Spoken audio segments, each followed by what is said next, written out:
pregame.com. ACC basketball right here at pregame.tv. We got Maryland at Duke, 1 o'clock Eastern time. This game on CBS. And after what happened the other night, with Duke getting blasted 90-63 by the Miami Hurricanes. The Canes, by the way, shooting 57% in that one.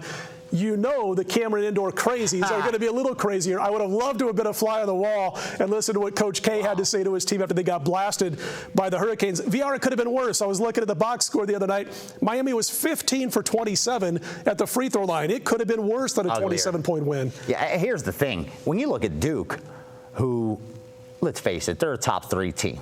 Any way you slice it, even with forward Ryan Kelly, the senior, out. And I think that's a huge blow. Yeah, there's no coincidence that since he's gone down and is out of that lineup, they've lost 2 or 3 games. I got some stats on that. I'm glad you brought that up because Ryan Kelly, and we had talked about this on First Preview Radio after the injury first happened. He's a big guy. He's 6'11", and he shoots deep perimeter shots. He'll shoot from area code 3 and just step inside the three-point line.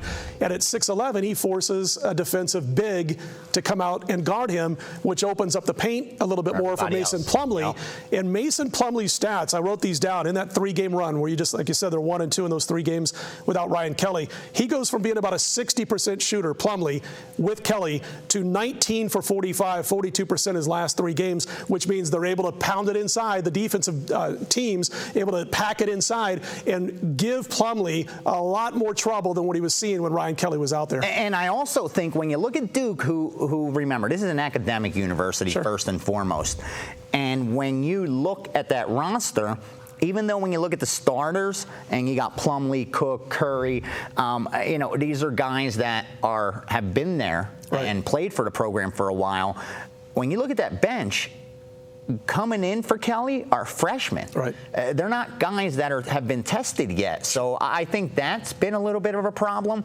But when you dig into the lines for those games, both of those were on the road, number one. Duke lost both games on the road. And number 2, they were only a 1-point favorite at NC State, and they were only a 2.5-point favorite at Miami. Now, granted, being a road favorite in college basketball is a telling sign that you're the superior team.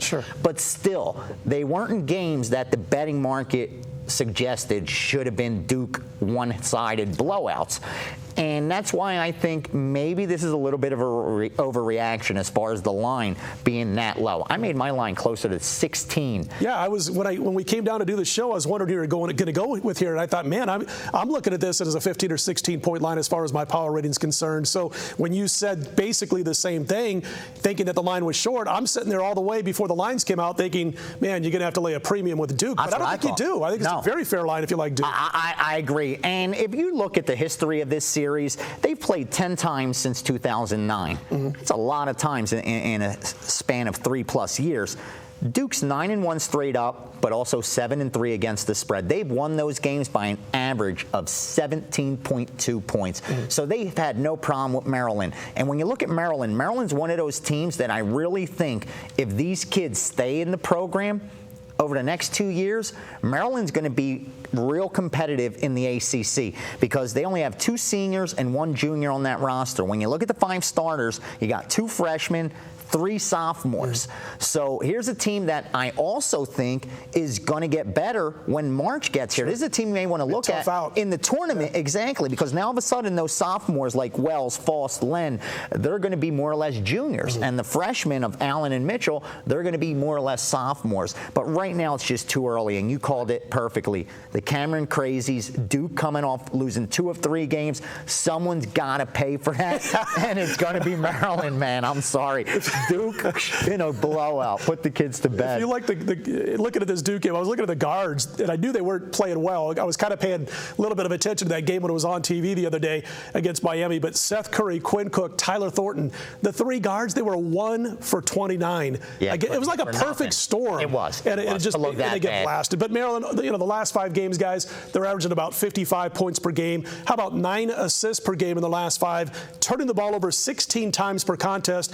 Duke's last 5, even with the loss to Miami, they're forcing 16 turnovers per game, allowing just 9 assists per game. Let's get to your free pick on this one and make it official. All over it.